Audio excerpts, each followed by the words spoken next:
Olá, meu irmão, olá, minha irmã.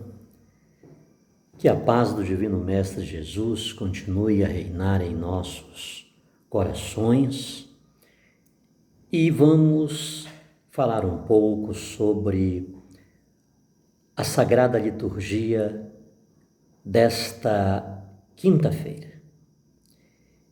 E para isso, os nossos textos são Êxodo, capítulo 32, do 7 ao 14, e o Evangelho é São João, capítulo 5, do 31 ao 47. Por favor, gostaria, caso você possa, tenha disponibilidade, você leia aí em casa esses dois textos e, com toda certeza, aproveitaria muito se os lesse a partir da Léxio Divina, a partir de uma leitura meditativa, a partir de uma leitura orante. A começar, querido irmão, querida irmã, pela primeira leitura, como disse, de Êxodo, capítulo 32, do 7 ao 14, esta liturgia confronta-nos. Não esqueçamos que Quaresma é para todos, ou seja, aqueles que ocupam lugar de liderança, o catequista, o agente de pastoral, o religioso, a religiosa, os pastores, o Papa também tem necessidade de conversão. O Papa também vive a Quaresma, também faz o retiro quaresmal. Então, por isso, inicio esta reflexão dizendo que, a começar pela primeira leitura, esta liturgia confronta-nos. Vejamos, porque Deus flagrou o adultério do seu povo, ele quis repudiá-lo. Deus quis destruí-lo. Mas em contraproposta, queria recomeçar uma nova história com Moisés.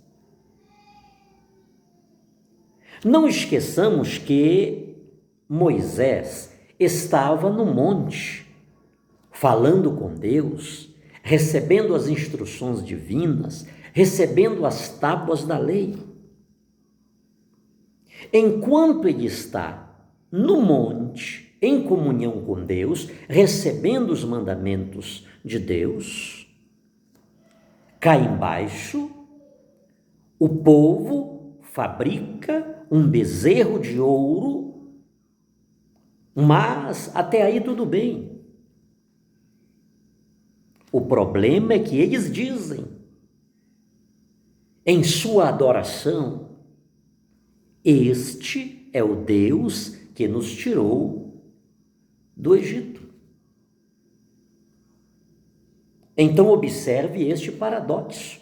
Enquanto Moisés está no monte em comunhão com Deus, cá embaixo o povo está literalmente adorando um ídolo.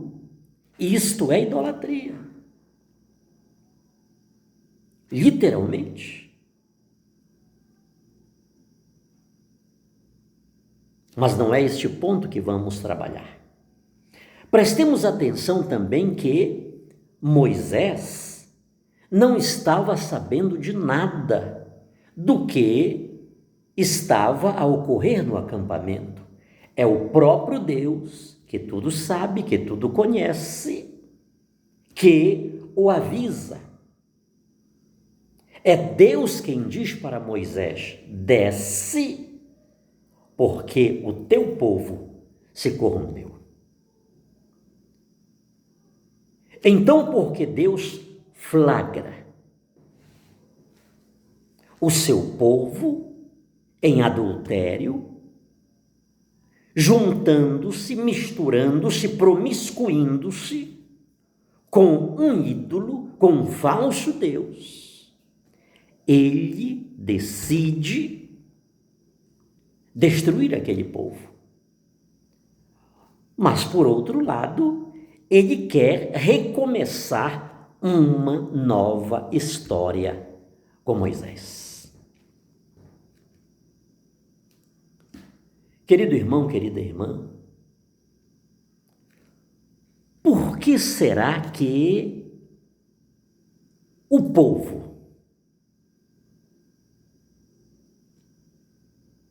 eclesialmente falando, constata-se, não poucas vezes, estar como ovelha sem pastor? Isto é muito profundo, queridos. Muitas ovelhas de Jesus Cristo estão como ovelhas sem pastor, porque muitos pastores estão aceitando determinadas propostas que o favorecem, que lhe dão status, propostas que dão a muitos pastores uma estabilidade, uma projeção, e não poucas vezes, ele politiza, inclusive, a mensagem cristã em favor daqueles que lhes fazem as mais onerosas propostas. Eles não têm mais compromisso com Deus. O compromisso deles está com aqueles que lhes fizeram grandes propostas. Como disse o demônio a Jesus: tudo isso te darei, se prostrado me adorares. Ou seja, porque muitos desses pastores não têm mais compromisso com Deus, mas eles estão agora comprometidos com quem lhes fez grandes propostas. O rebanho literalmente está como ovelhas sem pastor. Todavia, no entanto, Moisés, que recebera a missão de guiar aquele povo à terra prometida, ele não cede à tentação de pensar somente em si. Isso dá pano para as mangas, né, meu irmão?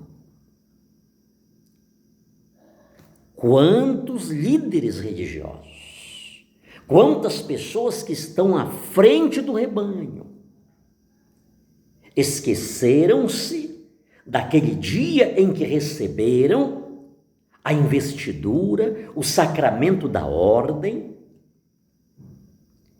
e agora estão a pensar apenas em si.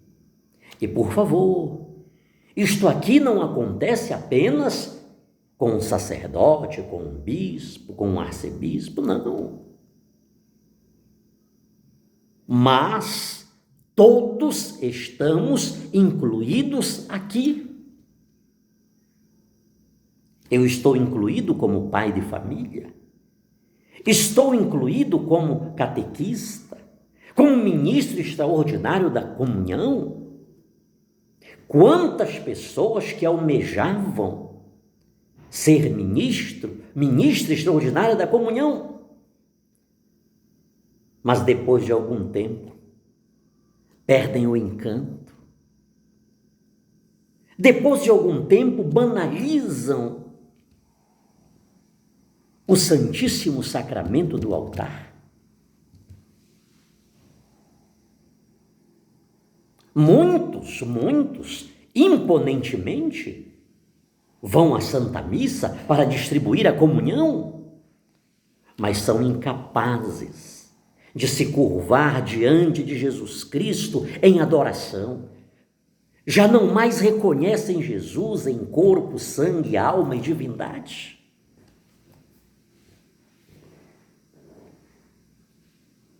Moisés, consciente que recebeu a missão de conduzir aquele povo até a terra prometida, ele não cede à tentação, embora dita pelo próprio Deus, era uma proposta de Deus para ele. Destruirei este povo, mas de ti farei uma grande nação. Ou seja, Moisés, como um líder escolhido por aquele mesmo Deus, que agora queria destruir aquele povo, ele não aceita aquela proposta e ele não pensa apenas em si. Como Abraão, diante daquela cidade pecadora, Moisés intercede pelo povo pecador e a sua oração toca no coração de Deus. Querido irmão, querida irmã, a oração de intercessão é sinônimo de maturidade na fé. O cristão adulto na fé, ele vê as provações, ele vê as fragilidades dos irmãos como suas. E por isso, ele propõe-se carregar as fraquezas dos outros sobre si. Sempre digo e aproveito a ocasião: muitas comunidades e muitos supostos, aparentemente, grandes homens de Deus só estão de pé por causa daquelas velhinhas chamadas de beatas, chamadas de Papa Hóstia, que ninguém dá nada por elas. Mas enquanto muitos deles estão regalando-se, elas estão nas madrugadas com o seu terço, com o seu rosário, rezando pelo seu líder, pelo seu sacerdote, pelo seu bispo, por aquele missionário. Muitos que não poucas vezes já esqueceram aquilo para que foram chamados.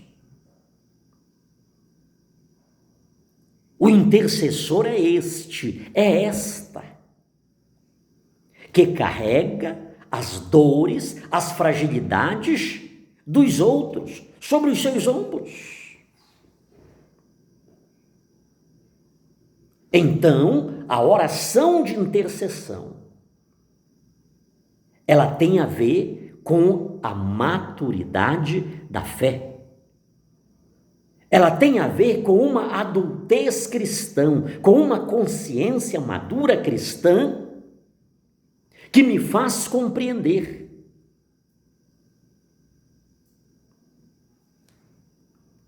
que amanhã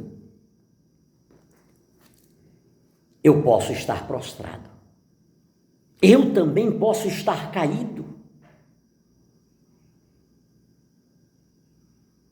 e por essa razão eu coloco diante de Deus, em intercessão sincera, os meus irmãos, os meus líderes, para que Deus nos dê a graça do testemunho e da vida fraterna. Ser pastor do povo de Deus é desafiador. Moisés não somente recusou a proposta de Deus, como ainda teve a coragem de dizer o seguinte para Deus: não te deixes dominar pela cólera e abandona a decisão de fazer mal a este povo. Que lição, queridos. É um líder poderoso. É um homem comprometido, é um homem que sabe, nas palavras de Paulo, eu sei em quem coloquei a minha confiança, a minha fé. Moisés conhecia perfeitamente quem chamara para tamanha missão. E porque Deus o chamou para tirar aquele povo do Egito e levá-lo à terra prometida, ele fala com ousadia estas palavras para o Deus Todo-Poderoso, Criador dos céus e da terra: não te deixes dominar pela cólera e abandona a decisão de fazer mal a este povo. Muitos missionários, queridos, muitos pregadores, sobretudo muitos que subiram, que galgaram alguns degraus na escada da fama, perderam a empatia pelo povo de Deus. Quantos pregadores, quantos líderes, quantos missionários robustos não têm mais tempo para o povo de Deus.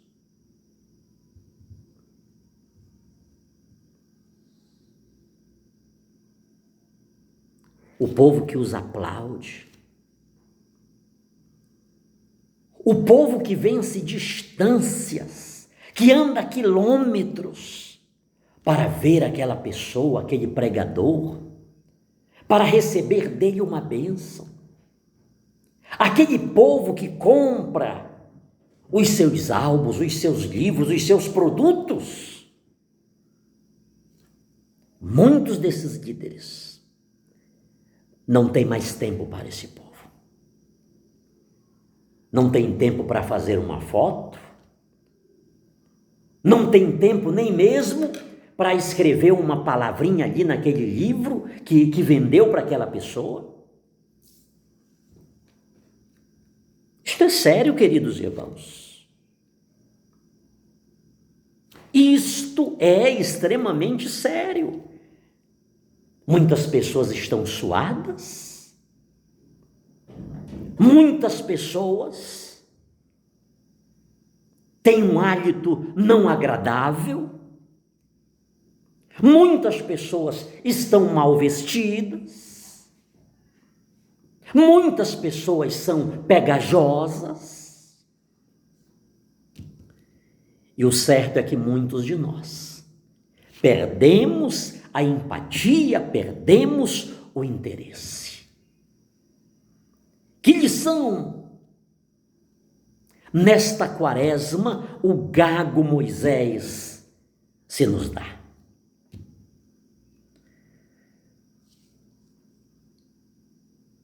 Mais na frente, um pouco, neste mesmo diálogo,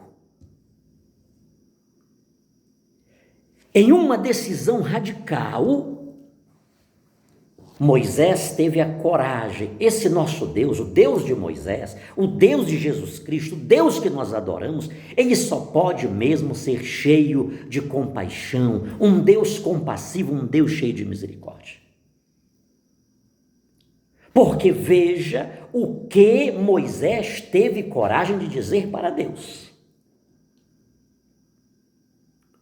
Ou tu perdoa-lhes este pecado, ou apaga o meu nome do livro que escreveste. Ou seja, ou destróis-me também. Acaba com a minha vida também. Se tu vais destruir esse povo, mata-me primeiro a mim. Já imaginou, queridos? Quaresma, não esqueçamos. Por isso iniciei dizendo que esta liturgia, a começar pela primeira leitura, questiona-nos. Queridos, é muito fácil, sobretudo nós que pregamos, apontarmos o dedo para as pessoas, para as multidões, e afincamos bem o dedão na cara, e condenamos e acusamos, e precisa de conversão, precisa disto, precisa disso. É pecado que a gente inventa na vida dos outros. Muitos de nós, o conteúdo moral de muitos pregadores já ultrapassou as 613 leis judaicas. Porque é tanto pecado que a gente coloca nas pessoas. É um drama de consciência que muitas pessoas andam enlouquecidas atrás de padre. Para confessar quase que todo dia, quase que toda semana, porque é um fardo muito grande que colocamos sobre as pessoas e nós não os movemos com a pontinha do dedo.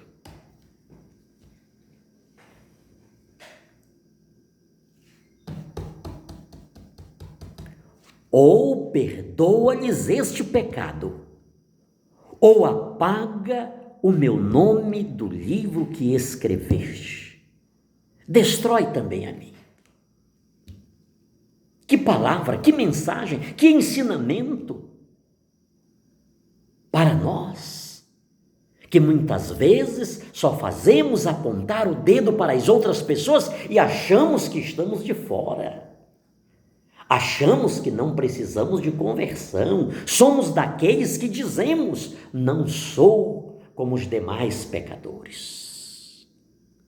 Eu sou um pregador, eu sou o homem das multidões, eu sou aquele a quem acorrem as multidões de outros estados, até de outros países, para verem-me, para assistirem-me, para ouvirem-me.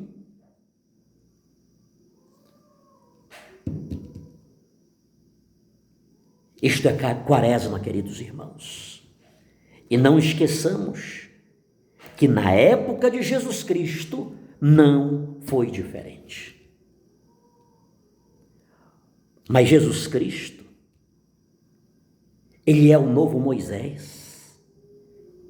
Jesus Cristo é o novo Adão que não apenas recusou a proposta do demônio quando disse-lhe, tudo te darei,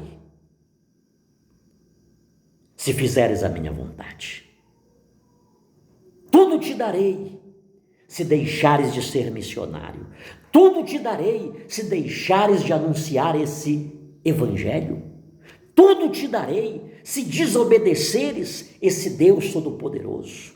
Tudo te darei, tudo colocarei aos teus pés, se me reconheceres como o teu Senhor. Jesus é o novo Moisés por excelência, que ele não apenas e não somente rejeita a proposta do demônio, ele vence o demônio, mas ele também aceita a morrer pelo povo de Deus. Ele aceita morrer pelo povo pecador do mesmo jeito, com as devidas proporções que Moisés dissera para Deus: ou perdoa esse povo, ou risca o meu nome do livro que escrevestes. Destrói-me, acaba comigo também. Jesus foi às últimas consequências. Jesus derrota o demônio, ele não se submete à proposta do demônio, mas ele também, livremente, ele dá a sua vida para que todos nós tenhamos vida e vida em abundância sobre todos nós, hoje e sempre. A bênção deste Deus Todo-Poderoso, que é Pai, Filho e Espírito Santo.